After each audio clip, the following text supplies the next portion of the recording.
नमस्ते दोस्तों। आपका बहुत बहुत स्वागत है सुनो सीखो बुक समरीज के एक और बेहद खास और जीवन बदलने वाले एपिसोड में।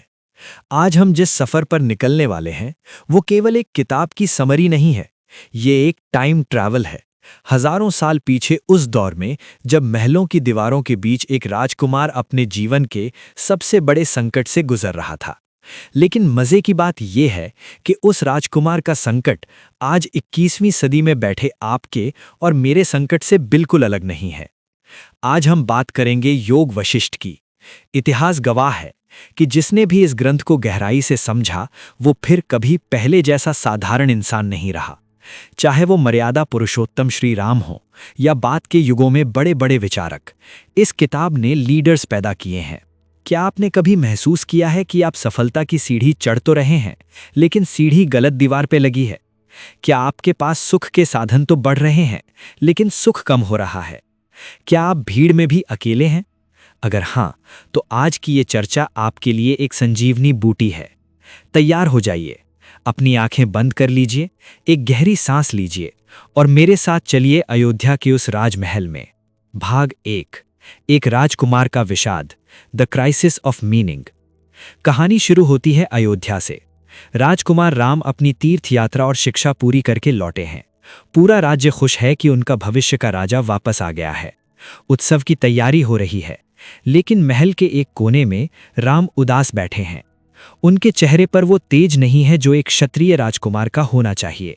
वे खाना नहीं खा रहे, वे किसी से बात नहीं कर रहे, वे राजकाज में कोई रुचि नहीं ले रहे। राजा दशरथ घबरा जाते हैं। उन्हें लगता है कि शायद राम को किसी चीज की कमी है या कोई बीमारी हो गई है। तब दरबार में प्रवेश होता है ब्रह्मर्षि वशिष्ठ का। वशिष्ठ जी राम को देखते ही समझ जाते हैं कि ये कोई साधारण डिप्रेशन नहीं है, ये विषाद है, जीवन की सच्चाई को जानने की तड़प। वशिष्ठ जी पूछते हैं, राम, तुम्हारे इस दुख का कारण क्या है? राम का जवाब सुनिए, ये आज के हर उस युवा की आवाज है जो कंफ्यूज्ड है। राम कहते हैं, हे गुरुदेव, मैं इस संसार को देखता हूं तो मुझे सब कुछ व्यर्थ लगता है। हम धन के पीछे भागते हैं पर धन आते ही चिंता साथ लाता है। हम रिश्तों को पकड़ते हैं पर हर कोई एक दिन बिछड़ जाता है। ये जवानी जिस पर हम इतना घमंड करते हैं, ये एक पल में ढल जाती है जैसे नदी का पानी। हमारा मन एक पागल बंदर की तरह है जो कभी एक इच्छा पर टिकता ही नहीं। आज ये चाहिए, कल वो चाहिए। जब सब कुछ अंत में मिट्टी ही होना है तो इस संघर्ष, इस दौड़ और इस सफलता का क्या मतलब है? राम के ये सवाल वैराग्य है। आज के दौर में हम इसे मिड लाइफ क्राइसिस या एग्जिस्टेंशियल क्राइसिस कहते हैं। जब आपको लगने लगता है कि ये नौकरी, ये पैसा, ये सोशल मीडिया के लाइक्स सब खोखले हैं। यहीं पर योग वशिष्ठ का जादू शुरू होता है। ऋषि वशिष्ठ राम को डांटते नहीं हैं।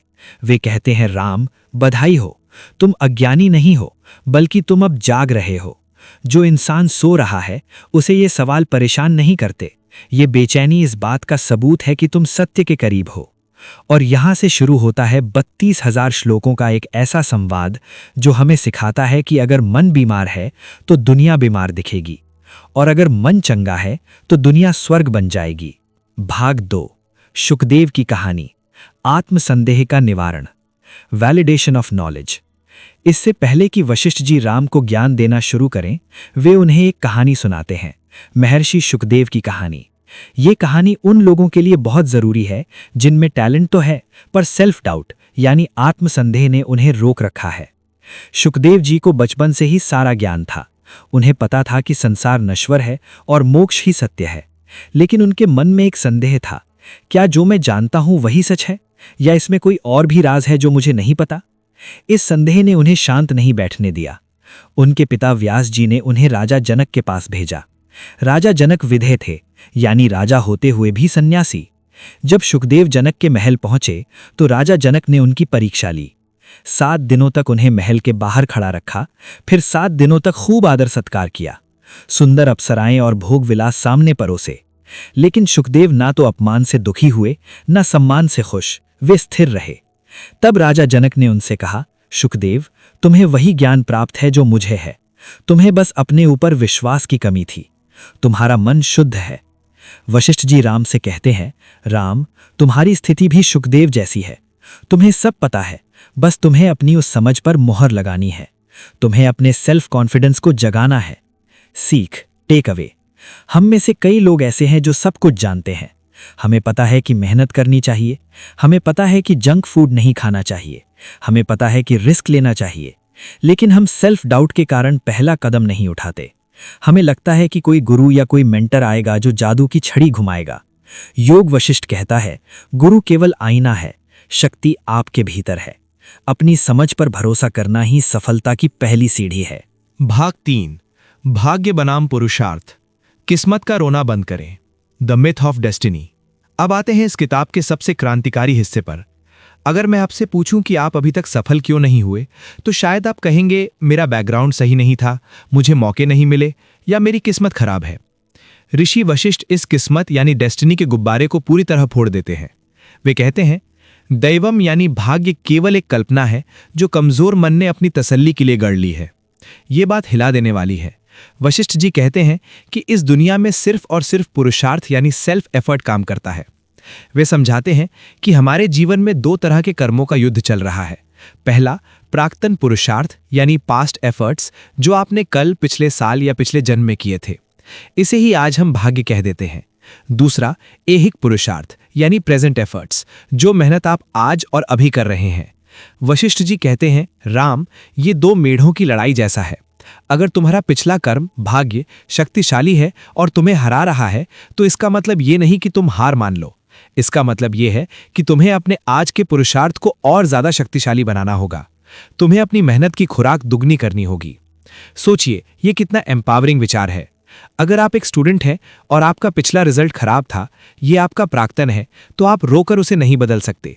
लेकिन अगर आप आज दुगनी ताकत से पढ़ाई करें, ये आपका ऐहिक पुरुषार्थ है, तो आप पिछले रिजल्ट के प्रभाव को खत्म कर सकते हैं।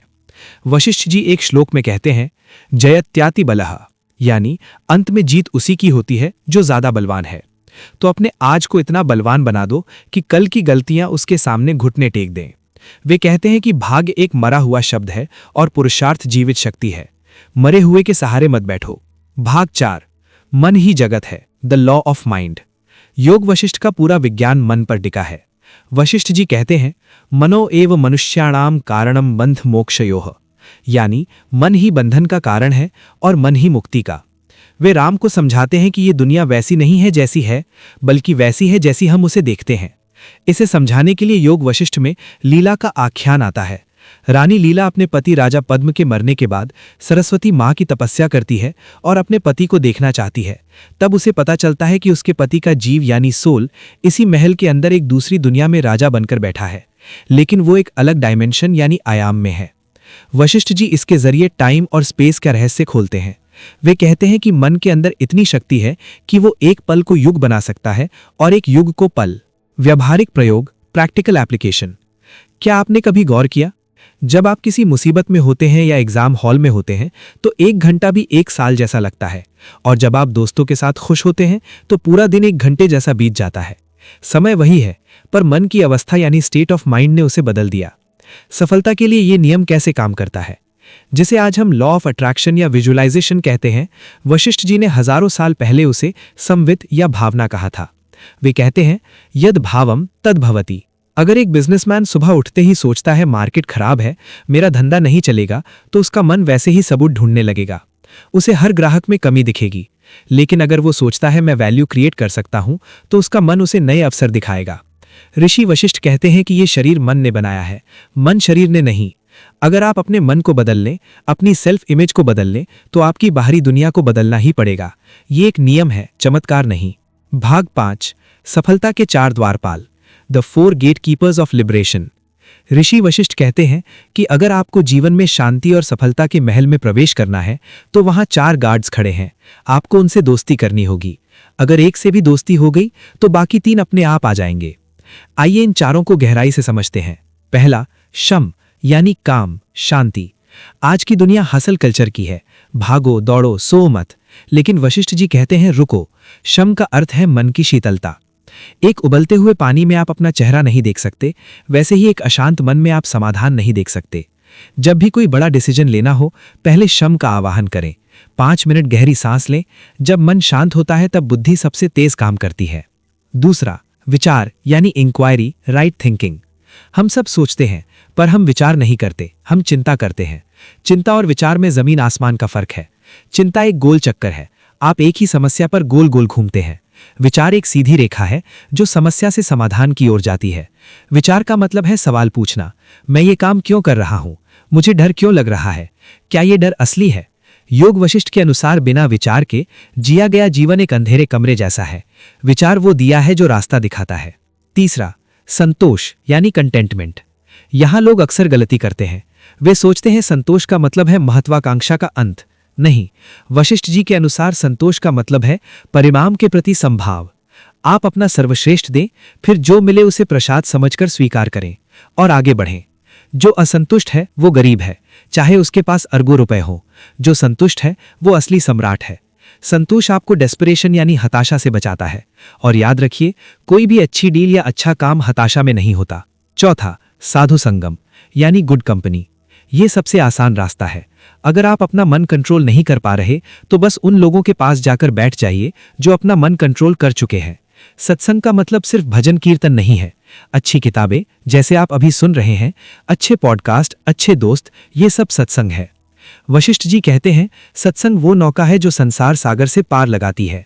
नेगेटिव लोगों को अपनी जिंदगी से डिटॉक्स कर दीजिए, आप देखेंगे कि आपकी आधी समस्याएं अपने आप खत्म हो गई हैं। भाग 6, सफलता की 7 भूमिकाएं, द 7 स्टेजेस ऑफ सक्सेस। योग वशिष्ठ में ज्ञान की 7 सीढ़ियां बताई गई हैं। इन्हें सप्त भूमिका कहते हैं। इसे हम किसी भी लक्ष्य को पाने के रोड मैप की तरह इस्तेमाल कर सकते हैं। पहला, शुभेच्छा यानी अच्छी इच्छा। ये पहली स्टेज है। जब आपके मन में ये ख्याल आता है, मुझे बदलना है, मुझे कुछ बेहतर करना है, अगर आप ये ऑडियो बुक सुन रहे हैं तो आप पहली सीढ़ी चढ़ चुके हैं। दूसरा, विचारणा यानी जांच पड़ताल। सिर्फ चाहने से कुछ नहीं होता। अब आप तरीके ढूंढते हैं, आप किताबें पढ़ते हैं, मेंटोर्स से मिलते हैं, प्लान बनाते हैं। तीसरा, तनुमानसी यानी मन का पतला होना। जब आप अपने लक्ष्य पर फोकस करते हैं तो बाकी फालतू चीजें, डिस्ट्रैक्शंस छूटने लगती हैं। मन पतला हो जाता है यानी उसमें कचरा कम हो जाता है। यही डीप वर्क की स्टेट है। चौथा, सत्वापत्ति यानी सत्य की प्राप्ति। ये वो स्टेज है जब आपको रिजल्ट मिलने लगते हैं, आपका मन शुद्ध और स्थिर हो जाता है, आप फ्लो स्टेट में रहते हैं। बाकी 3 सीढ़ियां, असंसक्ति, पदार्थ भावना और तुरियागा, अध्यात्म की बहुत ऊंची अवस्थाएं हैं जहां इंसान दुनिया से पूरी तरह डिटैच हो जाता है। एक गृहस्थ या सफल व्यक्ति के लिए पहली 4 सीढ़ियां मास्टर करना ही बहुत बड़ी उपलब्धि है। भाग 7, रोजमर्रा की चुनौतियों में योग वशिष्ठ का प्रयोग। अब आप पूछेंगे, ये सब बातें सुनने में अच्छी हैं, पर जब बॉस चिल्लाता है या जब एग्जाम सिर पर होता है तब क्या करें? आइए इसे रियल लाइफ सिनारियोज में उतारते हैं। 1, स्ट्रेस और एंजाइटी। जब भी स्ट्रेस हो, वशिष्ठ जी की साक्षी भाव की तकनीक अपनाएं। कल्पना कीजिए कि आप एक थिएटर में बैठे हैं और स्क्रीन पर आपकी जिंदगी की फिल्म चल रही है। स्क्रीन पर जो किरदार है, यानी आपका नाम, उसे परेशानी हो रही है। आप बस दर्शक हैं। खुद से कहें, मैं ये शरीर नहीं हूं, मैं ये मन भी नहीं हूं, मैं वो शक्ति हूं जो इस मन को देख रही है। जैसे ही आप अपनी समस्याओं से थोड़ा डिस्टेंस यानी दूरी बनाते हैं, उनका बोझ हल्का हो जाता है। आप रिएक्ट करने के बजाय रिस्पॉन्ड करने लगते हैं। 2, असफलता का डर।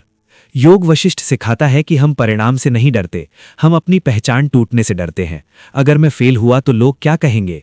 यहां अहंकार के त्याग का सिद्धांत काम आता है। काम को खेल समझकर करें। एक खिलाड़ी हारने के डर से खेलना बंद नहीं करता, वो खेल का मजा लेता है। वशिष्ठ जी राम से कहते हैं, हे राम, तुम बाहर से कर्ता बनो पर भीतर से अकर्ता रहो, यानी हाथ काम करें पर दिमाग नतीजे की चिंता से मुक्त रहे। 3, फोकस की कमी। वशिष्ठ जी प्राणायाम का रहस्य बताते हैं।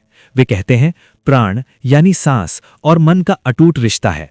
अगर मन काबू में ना आए तो सांस को काबू करो। जब भी मन भटके, अपनी सांसों को गहरा और लयबद्ध यानी रिदमिक कर लें। आप पाएंगे कि मन अपने आप शांत हो गया है। इसे आप अपनी पढ़ाई या काम शुरू करने से ठीक पहले 2 मिनट के लिए करें। भाग 8, micro actions. Micro actions for daily practice. अब हम अंत की ओर बढ़ रहे हैं। इस पूरे ज्ञान को हम कल सुबह से कैसे लागू करें? यहां 3 छोटे अभ्यास हैं। 1, ब्रह्म मुहूर्त का चिंतन। सुबह उठते ही फोन न देखें, बिस्तर पर बैठकर 5 मिनट सोचें, आज मैं जो भी करूंगा पूरी जागरूकता यानी अवेयरनेस के साथ करूंगा। मैं आज अपनी पुरानी आदतों का गुलाम नहीं बनूंगा। 2, आकाश भावना। दिन में एक बार खुली जगह या आसमान को देखें और सोचें कि ये ब्रह्मांड कितना विशाल है और मेरी समस्याएं कितनी छोटी हैं। ये अभ्यास आपके अहंकार को तुरंत गला देता है। 3. सोने से पहले का त्याग। रात को सोने से पहले दिन भर का सारा बोझ, सफलता असफलता, तारीफ बेइज्जती, सब कुछ मानसिक रूप से त्याग दें। एक मरे हुए इंसान की तरह सोएं, बिल्कुल खाली, ताकि अगली सुबह आप एक नए जन्म की तरह ताजगी से उठें। निष्कर्ष, उठो, तुम राम हो। दोस्तों, योग वशिष्ठ का सार ये नहीं है कि आप जंगल में चले जाएं। इसका सार ये है कि आप अपने अंदर के जंगल को साफ करें। संवाद के अंत में राम का विषाद खत्म हो जाता है। वे उठते हैं, अपना धनुष उठाते हैं और फिर एक ऐसे राजा बनते हैं जिसका उदाहरण आज हजारों साल बाद भी दिया जाता है। उनका दुख उनकी शक्ति बन गया। आज मैं आपसे पूछना चाहता हूं, क्या आप अपने दुख को अपनी शक्ति बनाने के लिए तैयार हैं? क्या आप किस्मत के भरोसे बैठना छोड़कर पुरुषार्थ की मशाल उठाने को तैयार हैं? क्या आप अपने मन के बहानों को हराकर अपने जीवन का साम्राज्य वापस लेने को तैयार हैं? याद रखिए, आप वही हैं जो आप अपने बारे में सोचते हैं। आप कमजोर नहीं हैं, आप एक सोया हुआ शेर हैं। और ये आवाज, ये ज्ञान आपको जगाने की एक कोशिश है। ऋषि वशिष्ठ के अंतिम शब्दों को अपने दिल में उतार लीजिए। अपने पुरुषार्थ से, अपनी बुद्धि से, अपने मन को उस परम पद पर ले जाओ जहां दुख की कोई छाया भी ना हो। अगर आज की इस चर्चा ने आपके दिल में एक भी दिया जलाया है तो उसे बुझने मत देना, उस रोशनी में अपना अगला कदम बढ़ाना। सुनो सीखो बुक समरीज का मकसद सिर्फ किताबें पढ़ना नहीं, बल्कि उन किताबों से आपकी जिंदगी बदलना है। अगर आपको ये प्रयास अच्छा लगा तो हमारे परिवार का हिस्सा बने, सब्सक्राइब करें और इस वीडियो को उस एक दोस्त के साथ शेयर करें जिसे आज इसकी सबसे ज्यादा जरूरत है। कमेंट्स में आज का मंत्र लिखें, पुरुषार्थ ही मेरा भाग्य है, एफर्ट इज माई डेस्टिनी। मैं हूं आपका दोस्त जो हमेशा आपकी जीत की कामना करता हूं। मिलते हैं अगले एपिसोड में एक नई कहानी और एक नई ऊर्जा के साथ। तब तक के लिए रुकिए, सोचिए और जीतिए। जय हिंद, जय भारत।